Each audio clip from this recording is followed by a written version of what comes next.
Sa tono ng pananalita mo, lalabas na mas pogi ka pa sa akin. Ano ka ba? Usapang tao to, ba't nakikihalo ka sa amin? Yung ugali mo ay asal ng demonyong napikon. Kumbaga sa hayop, masahol ka pa sa asong kinapon. Pogi ka? Sino may sabi sa'yo? Lul!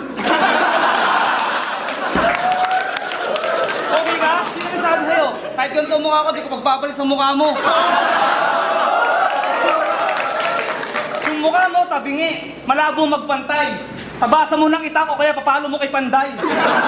Tabala mo ng masilya, tapos 5 patong ng pintura. Pag hindi pa kinaya, tangin na takpan mo na ng kurtina.